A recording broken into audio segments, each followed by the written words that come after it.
أهلا بكم أعزائي متابعي قناة الشرق الأخبار على مواقع التواصل الاجتماعي فيسبوك تويتر وإنستغرام. إلى هذه الساعة الإخبارية من خلالها رح نركز ونحكي أكثر عن أولمبياد باريس لعام 2024، باعتبار أنه اليوم هو اليوم الختامي لهذه المنافسات ولأولمبياد 2024.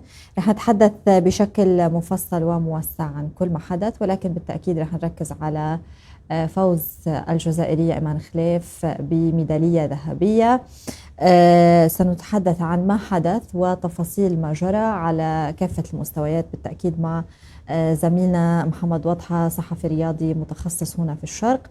ولكن قبل ذلك نتوقف مع هذا التقرير، بعدين بنرجع للنقاش. ابقوا معنا. أهازيج فرح ولذة انتصار عاشتها قرية بيبان مصباح غرب الجزائر، القرية التي نشأت فيها إيمان وبدأت منها أولى خطواتها نحو التربع على عرش ألقاب الملاكمة النسائية. أثناء نزالها الأخير في أولمبياد باريس اختلفت مشاعر أبناء قريتها بين التفاؤل والخوف، وسرعان ما استطاعت إيمان تعزيز مشاعر الحاضرين بقدرتها على الفوز مع كل لكمة سددتها لمنافستها. فرحة لينا كاع ان شاء الله، ماشي غير لينا ولا ليها ولا راه بيبان مصباح وتيارت والجزائر كامله ان شاء الله. هذا تتويج كما قال لك راه الحمد لله فرحتنا، بدات الاعلام في فرنسا. الحمد لله التتويج جا عن وجدارة وقلب ودارت القلب وكاش داروا فيها خرجتها اليوم، خرجتها ذا بعلامة كاملة في 4 مواجهات نجحت إيمان خليف في حصد المعدن الثمين بباريس لتكون أول جزائرية وإفريقية تعانق الذهب الأولمبي في الملاكمة النسائية. بعد مشوار تنافسي وصف بالمبهر، ها هي إيمان خليف تظفر بميدالية ذهبية في أولمبياد باريس لتنثر فرحة عارمة على قريتها الصغيرة التي شقت منها طريقا صعبا نحو منصات التتويج. لم تكن بيبان مصباح إحدى قرى ولاية تيارت غرب الجزائر ذائعة الصيت قبل مشاركة إيمان الأولمبية. تصنف هذه القرية ضمن المناطق النائية والمعزولة في البلاد، يعيش سكانها ظروفا معيشية صعبة، وأسرة إيمان لم تكن في منأى عن ذلك. كانت امها تخبز لها الخبز وتقول الوالده روح ديري الخبز منا ونعاونوا رواحنا ونعطوا الايمان ودي ثاني انت معها وقسموا ونتهلا فيكم. وولد يعني دار معها هذا القارورات تاع البلاستيكيه والنحاس والحديد، وكانوا يصوروا دراهم كما هكذا يعاونوا بها رواحهم. إيمان خليف التي باتت ملهمة في مجالها الرياضي رافقها جدل كبير طيلة مشوارها في باريس بسبب حملات التنمر والشكوك حول هويتها الجنسية. وصل ذلك الجدل والسجال إلى مجلس الأمن الدولي. كل تلك العوامل كان لها أثرها على معنويات عائلتها، بينما ظلت إيمان غير آبهة بما يحدث حولها. الانتقادات اللي تعرضت لهم إيمان خليف والهجومات هذو ضد يعني للنتائج اللي راح تجيبها ان شاء الله، هي ما هي الا يعني تكسير اللي راح تقدم فيه يعني، والتشويش كما نقولوا التركيز تاعها. وإيمان خليفه راحت منا مركزه على الهدف تاعها، يعني ما يهمهاش هذا الشيء اللي كانوا يقولوا فيه ولا اللي كانوا يهضروا فيه عليها. وبعد باريس تضع إيمان نصب عينيها على البطولة العالمية للسيدات في جنوب إفريقيا، بعدما حققت في السابق 7 بطولات محلية و3 إفريقية، ومركز الوصيف في بطولة العالم عام 2022. عبد الباسط التكالي من ولاية تيارت غربية الجزائر، الشرق. إذا نرحب بالزميل محمد وضحى، الصحفي الرياضي المتخصص هنا معنا في الشرق، لنتحدث أكثر عن تفاصيل ما حدث مع إيمان خليف، وكذلك تفاصيل وأبرز المسائل الجدلية في هذه الأولمبياد. أهلا بك محمد. مساء الخير دينا. بالبداية مبروك الفوز. بعتقد أنتم يعني أنت جزائري وبالتأكيد هذا الفوز له معنى آخر بالنسبة لك. بالبداية قبل ما نحكي عن الجدل اللي صار، هذه الأولمبياد كانت يعني قد شهدت الكثير من الأحداث الجدلية منذ الافتتاح لحد اليوم. لحد مرحلة الختام. لماذا برأيك؟ شو اللي صار؟ أولا دينا يجب أن نبدأ من نقطة الانطلاق، هي حفل الافتتاح. أول مرة في تاريخ الألعاب الأولمبية حفل الافتتاح يجرى خارج ملعب. صحيح.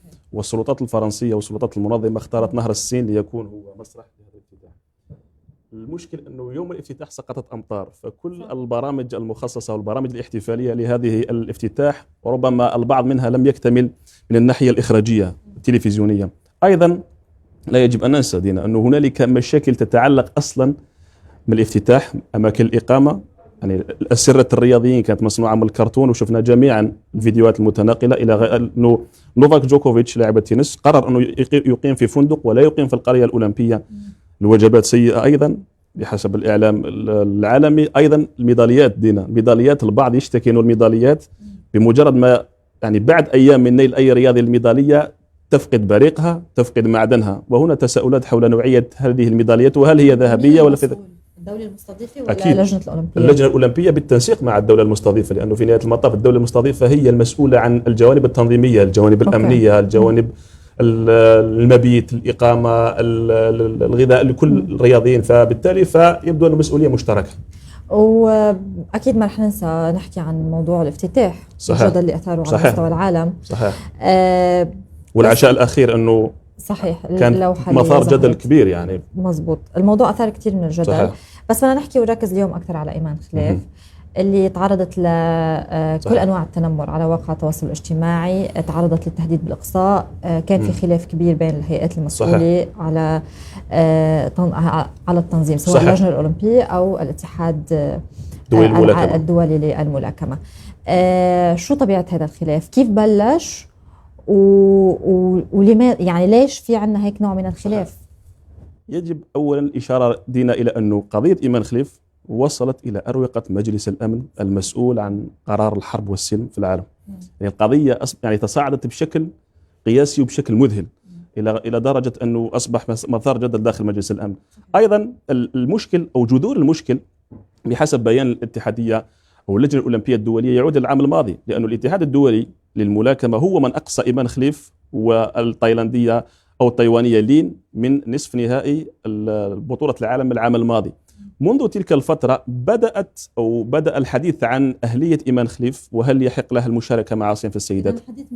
الحديث موجود من العام الماضي، ولكن لم يكن بهذا الزخم. لما جاءت الألعاب الأولمبية يعني في أول نزال إيمان خليف مع الملاكمة الإيطالية التي بالمناسبة يعني بدأت تبكي بعد مرور 46 ثانية فقط من النزال وانسحبت، بعد بكاء هذه الملاكمة الإيطالية عاد الجدل من جديد إلى أضاف إلى السطح. هنا بدأت تصريحات. نحن نتحدث عن تصريح لجورجيا ميلوني رئيسة وزراء إيطاليا، صحيح. التي كان لها تصريحات هاجمت فيها إيمان خليف مباشرة. بعدها من ركب الموجة إيلون ماسك، الذي ربما منصة إكس كانت مسخرة كلها للهجوم على إيمان خليف، وإيلون ماسك كان يعيد التغريد ويعلق على كل منشور يهاجم إلى إيمان خليف ويؤيد هذا المنشور الذي يهاجم الملاكمة. أيضا بعد ذلك تحدث عنها من الرئيس الأمريكي السابق والمرشح للرئاسة القادمة اللي هو دونالد ترامب. فالأمر خرج من كونه موضوع رياضي إلى موضوع متشعب. اللجنة الأولمبية الدولية أصدرت بيان شديد اللهجة وبيان واضح، قالت فيه أن إيمان خليف والملاكمة التايوانية لديهما الأهلية لخوض المنازلات في صنف مع صنف السيدات، وأنهما خضعتا للفحوص الكاملة، جميع الفحوص التي يخضع لها أي رياضي قبل أي مسابقة دولية، لأن الفحوصات متشعبة وكثيرة جدا، تتعلق بالوزن، بالهرمونات، تتعلق بجنس هل هو رجل أو امرأة، تتعلق أيضا بالاختصاص في المعين الذي سيشارك في هذا الرياضي، القلب أيضا، نبضات القلب، هل هو الرياضي قادر أنه يشارك مش يشارك، فالفحوصات متكاملة. اللجنة الأولمبية خلصت إلى شيء واحد، وهو أنه هذا المشكل اختلقه أو افتعله الاتحاد الدولي للملاكمة برئاسة الروسي المكليف، أنه بكل بساطة هنا علامة الاستفهام. إذا كانت الملاكمة منذ أن كانت صغيرة وهي تنافس في صنف السيدات، منذ أن كانت صغيرة، لأنه دينا نتحدث بالمنطق، ليس أن تنام وتستيقظ تجد نفسك في الألعاب الأولمبية، هو مسار، أنت تبدأ من الأصاغر ثم الأشبال ثم الأواسط، ثم بعد ذلك تنافس قاريا، تنافس محليا وقاريا، ثم تنتقل للمنافسة الدولية ثم الأولمبية. ولذلك الاتحاد الملاكمة فجأة قال أنه إيمان خليف ليس لديها الأهلية للمشاركة في أو مع السيدات في المسابقة. وهنا واضح أنه إيمان خليف ذهبت ضحية تصفية حسابات بين اللجنة الأولمبية الدولية وبين أيضا اتحاد الملاكمة أو الاتحاد الدولي للملاكمة. بدنا نحكي عن هذا الموضوع، شو يعني تصفية حسابات بين مؤسسات هي معنية أصلا بتنظيم هذا النوع من المنافسات الدولية اللي مفروض يكون في معايير واضحة، مفروض يكون في ما يكون في خلاف. بس بدنا نرجع شوي لنقطة اللي هو الخطاب اللي كان خطاب التنمر اللي تعرضت له إيمان خليف. هو للأسف يعني ظهر بنوع من يعني كان جزء من خطاب سياسي عالمي موجود، ظهر ضمن أطراف توصف بأنها من اليمين المتطرف أو لديها هذه الميول، وتضاعف هذا الخطاب على مستوى العالم. هل برأيك أنه جذور هذا الموضوع وظهوره بهذا الشكل هو فقط تصاعد اليمين المتطرف بالعالم اللي اليوم عم بينادي ببعض الأمور أو المسائل اللي بيعتبرها بالنسبة له حاسمة، موضوع الهوية الجنسية كموضوع المهاجرين، مواضيع أخرى أيضا؟ هل كانت إيمان خليف ضحية هذا الخطاب؟ يعني كيف توصفوه؟ كيف تتعامل؟ هو إسقاط الأمور السياسية على الأمور الرياضية، لأنه تتحدثين الآن لماذا قلت لك أنه خلاف بين اللجنة الأولمبية والاتحاد الدولي للملاكمة؟ يعني رئيس الاتحاد الدولي للملاكمة روسي، وروسيا منذ الحرب الروسية مع أوكرانيا ممنوعة من المشاركة من الألعاب الأولمبية بقرار أولمبي. فهنا الاتحاد وكأنه اللجنة الأولمبية من دون أن ما تسمي تؤكد أنه هذا الاتحاد الذي يرأسه روسي هو اتحاد غير شرعي. أوكي، فقراراته كلها قرارات مدانة، بمعنى أنه إقصاء إيمان خليف والوالية التايوانية هي قرارات من اتحاد دولي ربما بين قوسين لا يمتلك غير شرعي.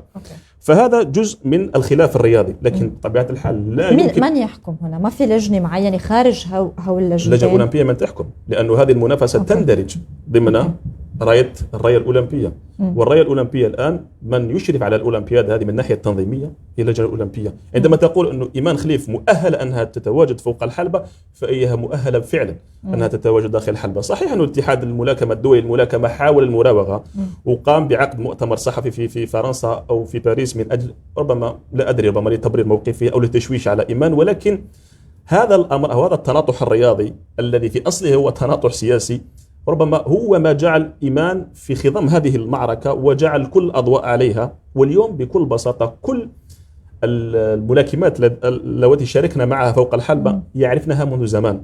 يعني ليس من القضية، يعني إيمان لم تجد فقط نامت لقت نفسها في الأولمبياد، لا، الأمور أخطر من ذلك. ولذلك اليوم من يجب أن يحاسب بنظر اللجنة الأولمبية الدولية وكل قراراته هي من أوصلت إيمان هذا المرحلة والاتحاد الدولي للملاكمة. طبيعة الحال هذا لا ينفي أبدا المسؤولية الملقاة على عاتق السياسيين، وأنت تعرفين دينا أنه يعني هؤلاء مثلا جورجيا ميلوني أو إيلون ماسك أو ترامب، هؤلاء منشور واحد منهم يصل إلى 70 80 مليون 100 مليون شخص. فالتفاعل مع منشوراتهم وتأثيرهم على الرأي العام واضح. رغم ذلك في الكثير من الناس اللي تراجعوا، والصحف عالمية تراجعت عن مواقفها وأكدت أنه لا، أنه ربما هي ذهبت ضحية مغالطات في هذا الملف، وأنه ربما هذا الملف أصلا مطروح كان يعني ما بعرف إذا بالأولمبياد أم بمنافسات أخرى رياضية، مسألة الخلاف على الهوية الجنسية هو محسوم فيها أيدينا. صحيح. لا يمكن لك لا يمكن يعني السيدات سيدات والرجال رجال، لا يمكن لك أن تنافس في الألعاب الأولمبية بين البينين أبدا. اللجنة الأولمبية هي من تحدد قائمة الرياضيين المعروفة منذ البداية. أكيد في فحوصات تتم. وأعطيك مثال أنه في معلومات في الصحافة أنه أحد الرياضيين هو جمال سجاتي الذي فاز برونزية 800 متر في ألعاب القوة خضع ل 18 فحص أو 16 فحص في غضون 40 يوم. يعني الرياضي بعد كل منافسة يخضع لماذا؟ لفحص المنشطات. وهذا الأمر أكيد أنه فحص المنشطات معه فحوص أخرى طبعا. فالحملة كلها، هذه الحملة سواء من السياسيين أو من الاتحاد الدولي للملاكمة، هي من أعطت زخم لاسم إيمان خليف. حتى اليوم أصبح يسمى في الصحافة العالمية أنه هو أولمبياد إيمان خليف بكل اقتدار يعني. طيب هل من الممكن باعتبار أنه شهدنا هذا النوع من الخلافات الإسقاطات، صحيح. هل من الممكن أنه يكون في مؤسسة هي مثل جزء مثل محكمة على صحيح. سبيل المثال محكمة دولية، محكمة التحكيم الرياضية هي التي ترفع إليها مثل هذه القضايا. إذا الاتحاد الدولي يرى بالفعل أنه إيمان خليف، إذا الاتحاد الدولي للملاكمة إذا يرى في أنه إيمان خليف ليس لديها الأهلية للمشاركة فليرفع دعوى قضائية ويذهب للمحكمة التحكيم الرياضي، ولكنه لم يفعل ذلك. بدليل أنه إيمان خليف تشارك اليوم في الألعاب الأولمبية، صحيح. وفي جدول الميداليات اسمها موجود باعتراف اللجنة الأولمبية الدولية.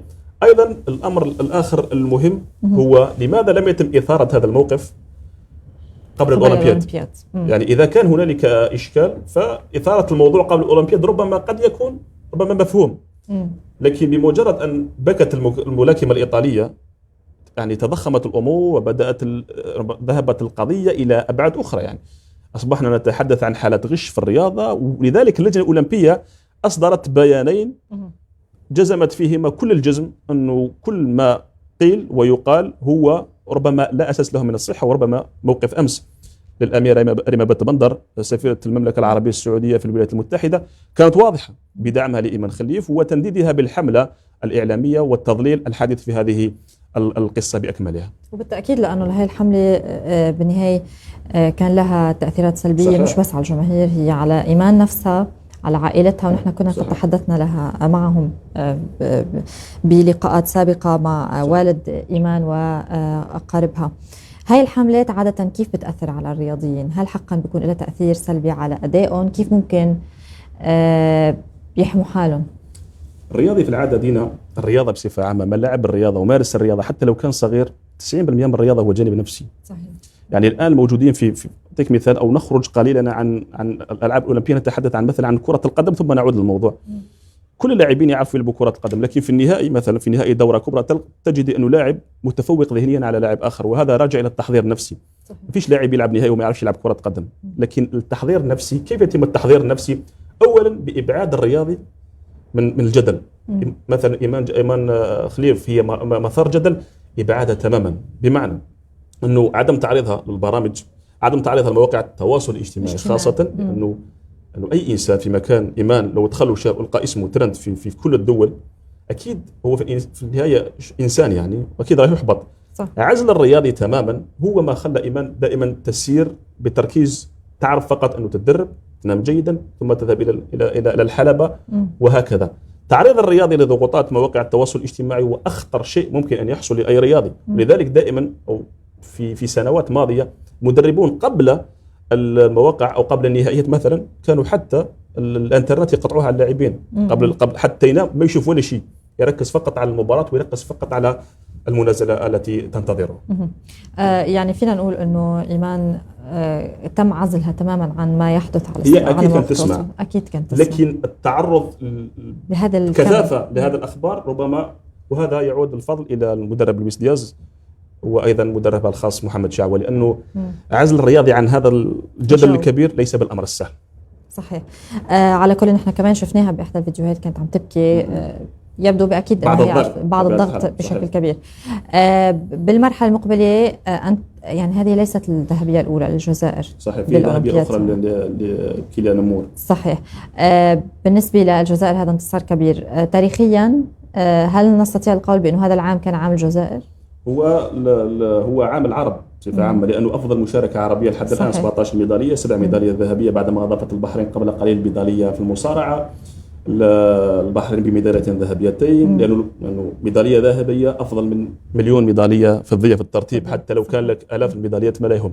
أيضا مصر عندها ذهبية، المغرب سفيان البقالي بالتخصص، تونس أيضا القطوسي.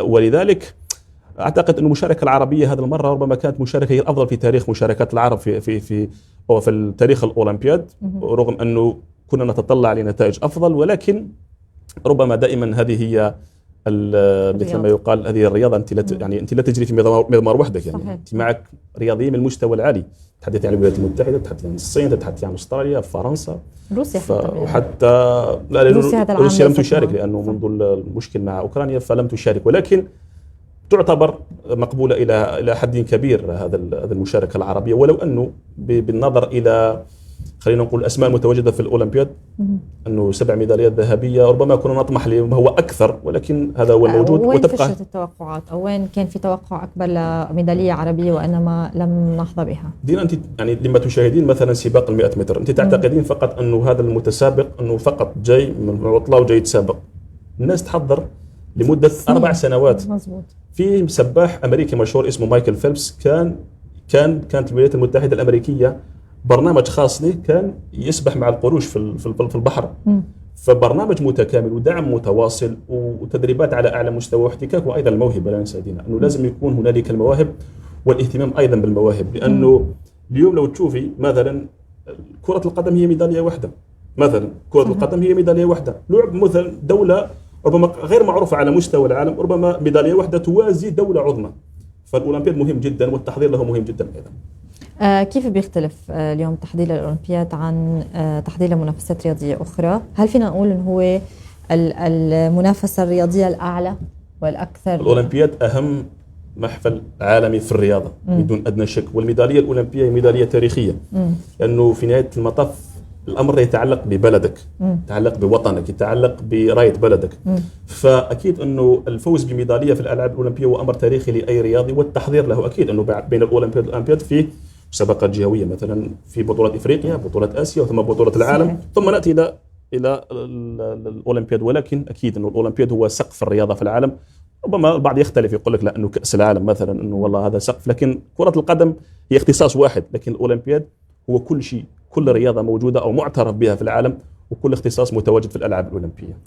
بالنسبة للقضايا اللي اليوم بهذا العام كانت مصدر جدل، هل رح يكون في حديث بعد انتهاء الأولمبياد؟ رح يكون في محاسبة لبعض الأطراف؟ رح يكون في نوع من القراءة وإعادة النظر صحيح. إلى بعض القضايا التي تتعلق سواء الخلاف المتعلق بإيمان خليف، سواء بمسألة التنظيم والترتيب وما إلى ذلك، وهل تحاسب أطراف معينة ومين المسؤول عن هذا الموضوع؟ أولا على اللجنة الأولمبية أن تطبق أمر بسيط جدا، وتطبيق الميثاق الأولمبي، أخلاقيات الرياضة. يعني ليس مسموح لأي شخص اليوم أنه يأتي ويتنمر على فلان ولا على علان لمجرد شكله أو لمجرد لونه أو شيء، لأنه دينا أنت تعرفين أنه لا أحد يختار لونه، ولا أحد يختار جنسه، ولا أحد يختار والديه، ولا أحد يختار المكان الذي هذا أمر طبيعة مش. لكن أنك تأتي في مسابقة عالمية مثل الأولمبياد وتتنمر على شخص معين، أو تفرض مثلا عنصرية أو توجه عبارات عنصرية شخص معين، هنا يجب وضع حد. الانتقال من الميثاق الأولمبي إلى الميثاق الإعلامي، لأنه يعني شفنا اليوم الكثير من وسائل الإعلام العالمية التي تجاوزت الخطوط الحمراء فيما يخص المعالجة الإعلامية. يعني أنت تحدثين أنه أوكي تنقل تصريح، لكن تصريح هذا تنقله هنالك فرق بين الخبر وبين الرأي. أنت تنقل مثلا، أعطيك مثال بين قوسين، هنالك وكالة أنباء عالمية كبيرة بعد فوز إيمان خليف كتبت أنه فوز الملاكمة الجزائرية إيمان خليف المشكوك في هويته الجنسية. هذا عنوان موجود في وكالة أنباء عالمية، هذا عنوان موجود، يعني هذا عنوان يصل إلى ملايين الناس، وأكيد راح يكون له تأثير. فصياغة الأخبار بهذه الطريقة أكيد راح يكون عليه أو سيكون له أثر على المتلقي، وهو ما ينعكس ربما على حالة الشغف في الملاعب، ينعكس على حالات الكراهية، ينعكس على حالات التنمر العنصرية. لأنه الرياضي الآن أو الطفل الصغير عندما يجد أنه هذا الشخص الكبير والبالغ هو من يصدر منه التنمر وهو من يصدر منه العنصرية، فالأكيد أن الطفل الصغير هذا سيعتبر الأمر عادي، وهذا خطر أصلا على الأطفال وعلى الجيل الصاعد. ولذلك دائما لو تشاهدين مثلا في كرة القدم الاهتمام دائما بمحاربة العنصرية، نبذ العنصرية، نبذ التفرقة، نبذ كل شيء. لماذا؟ رسالة للجيل الصاعد، لأنه الجيل الصاعد هذا مثلا بعد 20 سنة، هذا الجيل الآن اللي في عمره 5 سنوات سيقرأ أنه رئيس سابق للولايات المتحدة الأمريكية مثلا تنمر على رياضية. سيجد أنه واحد من الذين يكون أكبر من السطح وما فيش محاسبة. وأصلا ربما حتى اللجنة الأولمبية الدولية لم تكن حادة في الإجابة أو في الرد، هي ردت على الاتحاد الدولي للملاكمة بحدة، ولكن عندما وصل الأمر إلى السياسيين، وصل الأمر إلى شخصيات كبيرة في العالم، وربما كان يجدر بها أن تصدر بيان آخر، ربما لوضع النقاط على الحروف كأضعف الإيمان. يعني لماذا لم تفعل ذلك؟ مش من واجبها تحمي الرياضيين اللي عم بينافسوا؟ أكيد من واجبها تحميهم، ومن واجبها يعني تفرض عقوبات أنه على أي دولة مثلا، أنه أي دولة يصدر منها هذا الخطاب الكراهية والعنصرية يجب أن تعاقب. لكن هل بالفعل هنالك آليات قانونية تسمح بمعاقبة هؤلاء السياسيين؟ هنا السؤال. وكيف ممكن يتم الشغل، يعني العمل على هذا الموضوع، أن يكون في آليات قانونية عن جد تحاسب هؤلاء؟ مثل اتحاد الملاكمة هذا الحالي إذا لم يقم بتعديل قوانينه سيتم حذف وشطب رياضة الملاكمة من الألعاب الأولمبية في لوس أنجلوس. كيف يعني؟ لأنه هذا معاقبة للاتحادات الوطنية، لأنه هذه الاتحادات الوطنية هي التي سمحت لهذا الروسي ريم كليف أنه يتواجد على رأس الاتحادية الدولية للملاكمة، تعرض رياضة بأكملها للشطب، وهذا عقاب جماعي من اللجنة الأولمبية الدولية في حال لم يتم تصحيح الأمور بالنسبة للاتحاد الدولي للملاكمة. موضوع الملاكمة عليه جدل دايما بالأولمبياد، يعني أعتقد في أحد الأولمبياد كمان كانت ما خلوا يكون في منافسة على ببطولة الملاكمة. بالعام الماضي في البطولة العالمية هي المشكلة حدث. أصلا اسم الرياضة هو الفن النبيل، الملاكمة اسمها الفن النبيل. الناس تتصارع وتتلاكم ثم بعد ذلك تتعانق. فن نبيل، لكن يبدو أنه الأمر خرج من إطار الحلبة، وشفنا الذي يحدث الآن في مواقع التواصل الاجتماعي.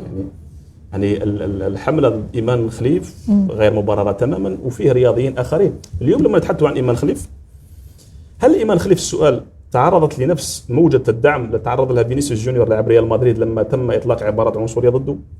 هنا السؤال، هل ربما لأنه من العالم العربي، هل لأنه ليست أوروبية؟ هذا هو السؤال. ماذا لو كانت إيمان خليف مثلا أوروبية أو أمريكية، هل كانت ستتعرض لهذا الأمر؟ هذا السؤال. على كل أكيد هي التساؤلات موجودة وبكثير من صحيح. المسائل. أيضا جزء من الخطاب اللي شفناه على مواقع التواصل الاجتماعي كان نوع من التنبيه ومحاولة نشر الوعي إزاء عدم الضغط على الرياضي الذي يخسر. باعتبار أنه في بعض الرياضيين اللي هن كانوا عم بيحضروا لسنين لهذه المنافسات، وإنما بلحظة ما لأسباب فشلوا في تحقيق الميدالية. صحيح. أو الفوز بشكل أو بآخر، وكان في نوع من الضغط دايما من الجماهير على الرياضيين وعلى أهلهم. وشفنا كثير الحقيقة بعض المنشورات على مواقع التواصل الاجتماعي عم تحذر من هذا الموضوع، اللي هو ما تضغطوا على الرياضي وما تضغطوا على أهله، لأنه هو ما وصل لهي المرحلة بسهولة. بحديثك دينا عن العائلة، يعني قضية إيمان خليف وصلت أبوها، أخوتها، هم جيرانها، الأمور أصبحت تتعدى يعني الرياضي. أكيد دينا أنه موضوع أنك تنافس على المستوى العالي هذا يتطلب تحضير ذهني. لازم تجهز نفسك للأمور السيئة قبل الأمور الإيجابية. ما فيش أدنى، وفي مقولة شهيرة في عالم كرة القدم جوزي مورينيو قالها، قال لك الناس لا تتذكر أصحاب المركز الثاني، الناس لا يتذكرون الناس الذين يخسرون، الناس تتذكر فقط الذين يتوجون. ولذلك من المهم جدا المواصلة، لأنه ممكن تخسر. إيمان خليف مثلا في أولمبياد طوكيو كان في المرتبة الخامسة، هذا الأولمبياد أخذت الميدالية الذهبية. في السباحة أيضا في 2004 مايكل فيلبس، بداية صعود مايكل فيلبس القرش الأمريكي، كان هو في ظل إيان تورب السباح الأسترالي، بعد ذلك توج ب 23 ميدالية ذهبية مايكل فيلبس. فدعم الرياضيين حتى وإن خسروا هذا أمر مهم جدا. لا ينبغي فقط رؤية الرياضي على أنه إنجاز، بالعكس هو تكوين قبل أي شيء آخر من الناحية النفسية ومن الناحية الرياضية. بدي أسألك سؤال أخير، شو تقييمك بشكل عام للأولمبياد لهذا العام، وشو توقعات الحفل الختام؟ دينا بالنسبة للأولمبياد من الناحية التنظيمية لا يبدو أنه هذا أفضل أولمبياد، حتى لا أقول الأسوأ. ولكن يعني بالنسبة لحفل الافتتاح، ربما الكثير من الانتقادات في حفل الافتتاح كانت أنه المساس بالامور الدينيه، هذا امر غير مسموح به تماما، وهذا من بين الميثاق الاولمبي انه عدم التعرض لهذه الامور. بالنسبه لحفل الاختتام، اعتقد انه ربما اللجنه الاولمبيه والسلطات الفرنسيه قد اخذت درسا من من الافتتاح، واعتقد انه سيكون ربما بعيد عن كل هذه الامور. وربما قد نشاهد كلمه لتوماس باخ بعدها، او ندوه صحفيه لتوماس باخ بعدها رئيس اللجنه الاولمبيه، لوضع النقاط على الحروف، لانه ربما هذا الاولمبياد كان فيه ربما اكبر اولمبياد او اكثر اولمبياد اثيرت فيه حالات جدل بخصوص يعني تعامل البشر مع بعضهم البعض. يعني صحيح، للاسف. بدي اشكرك جزيل الشكر محمد واضحة، زميل الصحفي الرياضي المتخصص هنا في الشرق. مشاهدينا، بهذا نصل الى ختام هذه الساعه الاخباريه التي ركزنا فيها على اولمبياد 2024، تحديدا قضيه ايمان خليف والجدل الذي حدث في هذه المنافسات. بدي اشكركم على طيب المتابعه. بهذا نصل الى الختام، والى اللقاء.